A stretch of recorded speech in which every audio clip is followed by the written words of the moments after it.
In this lecture session, I have demonstrated a detailed description on single-phase half-wave control rectifier with RL load and freewheeling diode.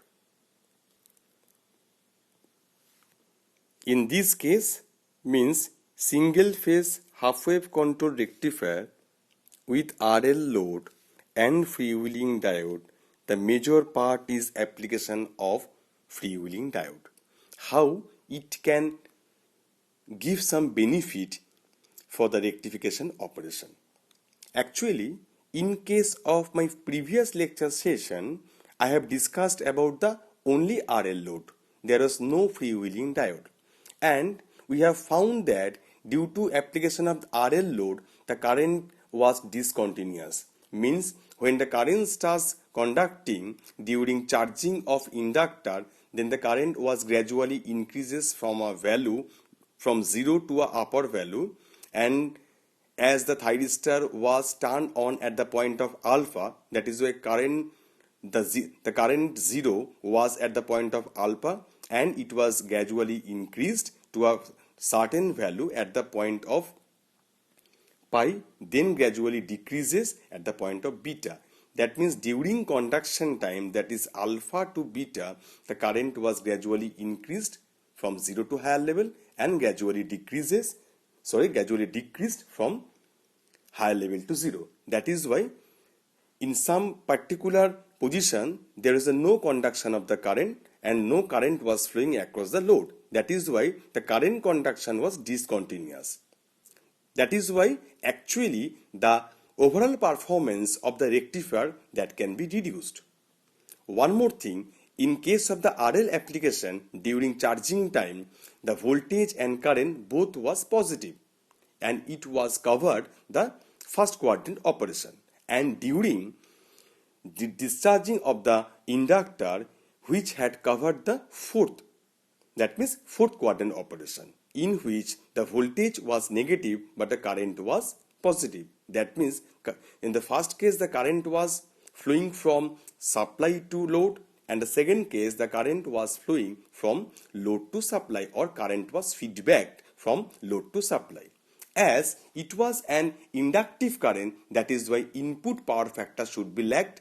That is why it decreases the power factor also. That is why overall performance of the system during RL operation that should be affected. That can be modified or that can be rectified by using freewheeling diode, and which will be described in details in this session. During operation principle, we should cover two modes of operation. Number one, that is conduction mode, and number two, that is freewheeling mode.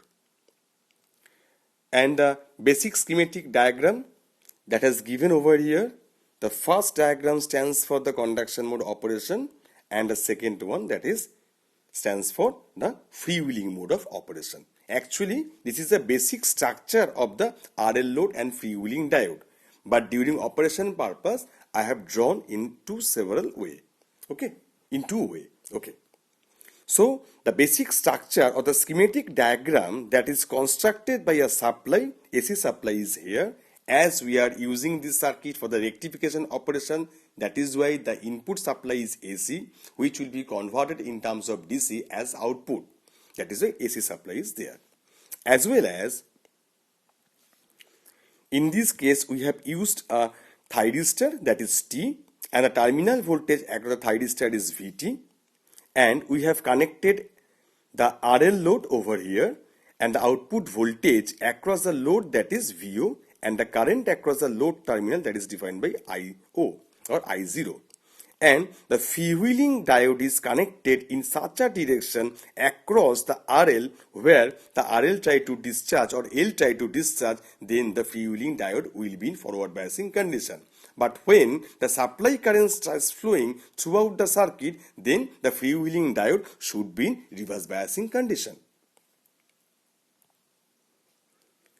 And in case of waveforms, we have considered all the parameters. First one, that is Vs or supply voltage. Second is Ig or the gate current. Third one is V0, that is output voltage across the load, that is IS, or the supply current, that is IS stands for this one. This is IFD, that is actually the current across the freewheeling mode or freewheeling diode. This is called defined by IFD. I0, that is the actual load current, which is actually summation of IS and I0 as we are operating in two mode operation. That is why I0 that somehow should be followed by IS during conduction mode operation, and it will follow IFD during freewheeling mode operation. That is why I0 that should be the summation of IS plus IFD. And last one, that is V2, that is the terminal voltage across the switch or thyristor. First, when the supply voltage is given, that means when the supply voltage goes positive during the positive half cycle 0 to 180 degree, as well as we are applying the triggering pulse across the gate at an angle of alpha, that means then the switch will be turned on or the thyristor will be turned on. Once the thyristor will be turned on, then immediately the supply voltage will be appear across the load. That is why this is the load voltage waveform that should be followed by the supply voltage waveform from alpha to pi, Okay. After pi, what happened? Then the supply voltage goes negative, as well as the current across the load. There is no current across the load. So this is the confusion, is the current is there or not there. That depends on the presence of this inductor. See, in the first mode operation, that means this is the conduction mode of operation. What happened? See, when the switch was in on state, then current starts flowing to this direction. Then the polarity of the inductor, the upper part will be positive and the lower part will be negative. That is defined over here. Okay, an inductor gets charged up to a peak value of the supply voltage Vs at this position, and that can be happen, that is from alpha to pi, just during positive half cycle. After pi, once the supply voltage gets negative or goes negative, then what happen? Then immediately inductor polarity has been changed. Then the lower part will be positive like this, and the upper part will be negative. That means then inductor try to discharge. Okay, in the previous case for during RL operation, the inductor discharge current that goes to supply. That is why the input power factor has decreased. Okay, or lagging power factor was there.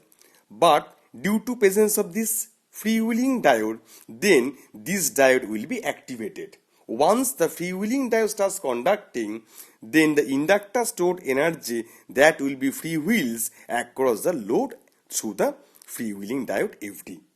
Okay, that means no inductive current is feed back to the supply. That means input power factor will be improved, as well as the overall performance of this rectifier that should be improved. So this is a freewheeling diode. So that will be again reflected on the waveform also. So during conduction mode operation, that can be happen from alpha to pi. So we can say this is the conduction mode of operation. After that, when the supply voltage goes negative, that means what? That means one more thing, during conduction mode operation, due to presence of this inductor, the current is gradually increases from its low value to high value. I have not started from 0. There must have some reason. Just think about it. You started from a low value, that is I0, capital I0, to a higher value that is defined by capital I01. That means what? Due to conduction mode of operation, this is the waveform of the output voltage, and this is the current that is defined by I0 to I01. Okay, because I0 and IS both are similar. As the freewheeling diode, there is no question for the current try to enter across the freewheeling diode. As the first case, the diode was in reverse biasing condition. That is why the total circuit current try to flow to the load, and in this way, that is why we can say in this particular case I0 equal to Is. So we can say in this mode of operation, that is the nature of Is or I0 both are same, and due to presence of the inductor, current is gradually increases from its low value I0 to maximum value I01. Okay, so this is all about for the conduction mode of operation. And now during freewheeling mode of operation, when the inductor try to discharge and it has changed its polarity, okay, that is why positive and this is negative, then the inductor discharges through this freewheeling diode, right? That means then the output current that should be followed by the current across the freewheeling diode, that is defined by FD. That is why this axis is FD. That means in the first case the current magnitude was I01, and in this case when the inductor starts discharging, then the current try to discharge or the current try to decreases from its maximum value I01 to again I1 up to the next triggering pulse is given to the next cycle. Okay, that means this is called freewheeling mode.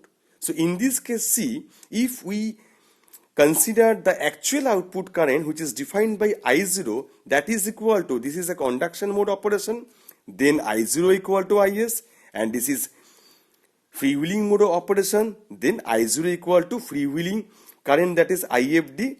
That means we can say during conduction mode operation from alpha to pi, that is I0 that should follow the Is, the pattern of Is waveform, Is current waveform, and after that from pi to next 2 pi plus alpha, where the next triggering pulse has given for the next cycle, then we can consider it should follow the waveform of freewheeling diode current, that is this one, the freewheeling diode current. That is why we can draw the waveform, suppose 0 to I01, then I01 to again I0, again I01 to increased, again decreases. That means there is no question for the discontinuous mode of operation, as current never fall to 0.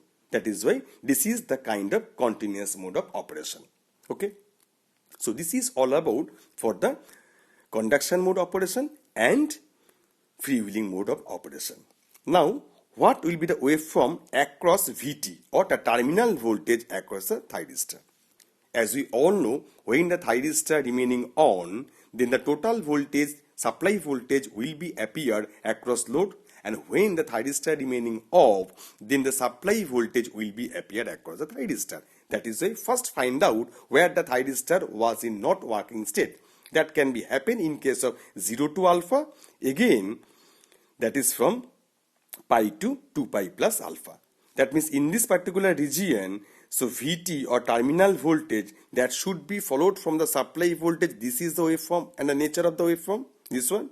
And in case of that is pi to 2 pi plus alpha, again the thyristor was in off state, that is why the voltage appear across the thyristor that should be followed from the input voltage, that is this is the pattern of waveform. So I have drawn the same pattern of waveform over here. Okay, that is why we can identify the all waveforms of the individual parameter. Now one more thing, so what will be the difference in case of simple RL operation and RL with freewheeling diode operation? See, now we should identify what is the basic difference of the current waveform in case of simple RL operation and RL with freewheeling diode. In case of RL load operation, the output current, the waveform of output current was similar to this one. Consider the two axes, one for RL and next one suppose for RL with freewheeling diode, and consider the two axes, okay, and consider the conduction region. In the first case, what happened? The current was start from 0 with a higher value. Again it decreases up to a point of beta. It was started from alpha, right? In case of RL operation. Again it was started from 2 pi plus alpha, then beta. Okay. But that means there was a tendency of zero current across the load. That is why this is called discontinuous mode of operation. But in this case, by application of the freewheeling diode, what happened? The current is gradually started from a value to a higher value, that is alpha to suppose pi. Then again it decreases up to a point where we have applied the next triggering pulse, that is 2 alpha, that is 2 pi plus alpha. Again it will be charged or it increases. That means what? That means the total waveform of the current, there is a no question for zero current. That is why this is called continuous mode of operation. So this is the actual basic difference between two types of application of load, that is RL in case of standalone application as well as in case of RL with freewheeling diode application, in which we can improve the input power factor as well as the overall performance of the converter. So by considering two mode operation, the first one, that is conduction mode of operation. Okay. In this mode of operation, the voltage equation can be written as Vm sin omega t equal to R into I0 plus L di0 dt at omega t equal to alpha. Okay. So Vm sin omega t is a supply voltage that is equal to the first drop across the resistance, load resistance R, that is equal to R into multiplied by the output current I0 plus the next drop across the inductor, that is L into di0 dt.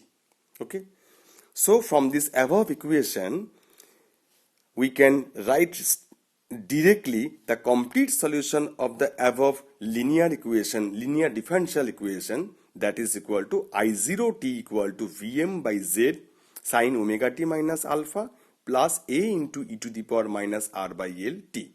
So the first part, that is actually for the transient component of the current, that is defined by the Vm sin omega t minus phi, and Z for the inductive and resistive load. That is why we have taken the impedance part, that Z must be equal to root over of R square plus omega L whole square, and this part is called actually transient part at t equal to 0, that is A into e to the power minus R by L t. So the total expression for the output current, that should be equal to this one, which is defined by the equation number 1.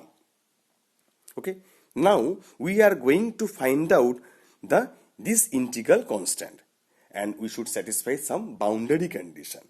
So the current can be obtained from the boundary condition when omega t equal to alpha or t equal to, that is alpha by omega, then the current I0 t, that should be capital I0.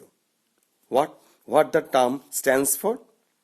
So go back to my previous slide or waveform slide, at which we are going to see that at omega t what is happened. Okay. So in case of the output current at omega t, that means given over here at omega t equal to alpha, the output current is, this is the output current waveform. So at omega t equal to alpha, the output current is I0. Again, at omega t equal to pi, the output current is I01. Okay. So this is two boundary condition we can take to calculate the integral constant A. Okay. So first is at alpha, at omega t equal to alpha, that is I equal to I0, capital I0. At omega t equal to pi, it should be capital I01. That is why we can write the expression, that is at omega t equal to alpha, I0 should be equal to capital I0. So we can replace this part in the above equation or equation 1 in this equation. So what will be the changes? This omega t can be replaced by alpha 1, and the value of I0 t, that can be replaced by capital I0. So we can write the expression I0 equal to Vm by Z sin alpha minus phi plus A into e to the power R alpha by L omega. So from this equation we can find the expression for the constant, the integral constant a, that should be equal to I0 minus Vm by z sine alpha minus phi into e to the power r alpha by L omega. So now we can put this expression a over the equation number 1. Then we can write the expression, that is it equal to Vm by z sine omega t minus alpha plus I0 minus Vm by z sine alpha minus phi e to the power r alpha by L omega into e to the power minus r by L omega. So we can replace this part by the exponential term. That means we can express the equation, that is it equal to, the remaining parts are same but we have changed this part, that is exp, and minus r by L omega, that is common part. So under bracket we can write omega t minus alpha. So the final equation is V by z sine omega t minus alpha plus I0 minus Vm by z sine alpha minus phi and exp minus r by L omega into omega t minus alpha. So this is the current expression which can be achieved during the first mode operation or conduction mode of operation. During freewheeling mode or mode 2 operation, the voltage equation can be changed. Okay, that means in freewheeling mode operation, that means there is a no voltage is implemented. As freewheeling mode operation, only the inductor starts discharging. Okay, go back to the circuit diagram. In freewheeling mode operation, see the stored energy across the inductor starts discharging through the freewheeling diode. That means across the load, or if we are thinking about the output current I, there is no relation the supply voltage. That is why we can replace the part that is 0. That should be equal to R into I0 plus L into I0 by dt. So at omega t equal to pi, this is the actual voltage equation. Now again, after simplification, we can take the complete solution, that is equal to I0 t equal to A into e to the power minus r by L. As there is a 0 part is there, that is why we cannot consider the steady state component of current after calculating. That is why the expression will take this form, that is I0 t equal to A into e to the power minus r by L t. So this is equation number 2. So from this equation, first we are going to find out again the constant integral factor. So how can it possible? Again we should satisfy the second condition at pi. At pi again we have found that the current was 0. That is why we can write the expression in this way, that is at t equal to pi by omega. That means at omega t equal to pi, as we know again the current I0 t equal to, that is I into I01. Okay, go to the waveform at I0 t. Okay, at the point of pi, the output voltage at the point, output current, the magnitude of the output current is I into, that is capital I01. Similarly, we can reflect this phenomenon on the equation also, that is in this case for boundary condition at omega t equal to pi, we can write, that is I0 t equal to I01. That means we can easily calculate the part, that is I01 equal to A into e to the power minus r by L into pi, is a pi by omega. As we know t equal to pi by omega, so we can replace the part, that is t by pi by omega. So after simplification, we can have the result of the constant A, that is equal to I01 e to the power r pi by L omega.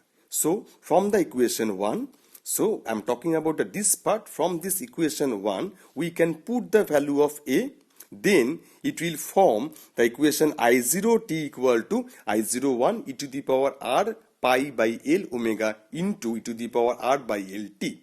Okay, after simplification, we can have the expression I0 t equal to I01 exp under bracket minus r by L omega into omega t minus pi. So this is actually the expression for the output current in case of freewheeling mode operation. So previously I have discussed about the actual output current expression in case of that is conduction mode operation, and this is the output expression in case of freewheeling mode operation.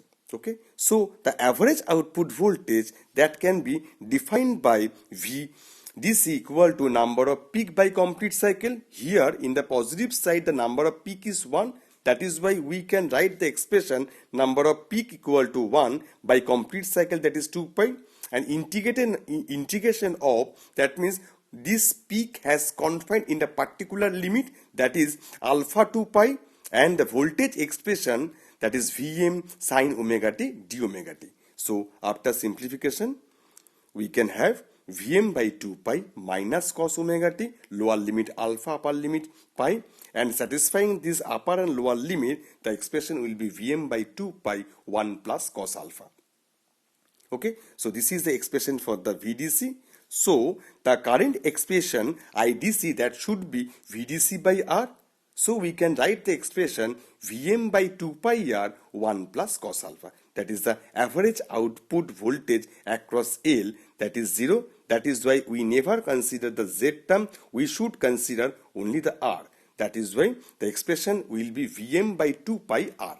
Okay, as well as the RMS value of the load current, straightly we can write the expression, that is Vrms equal to 1 by 2 pi integration of alpha 2 pi Vm square sin square omega t d omega t under root. Simple, I have done the root mean square. So through this expression we can easily find out the RMS value. Okay, so this is all about for the application of the freewheeling diode in case of the single phase half wave control rectifier with RL load. Okay, so thank you very much.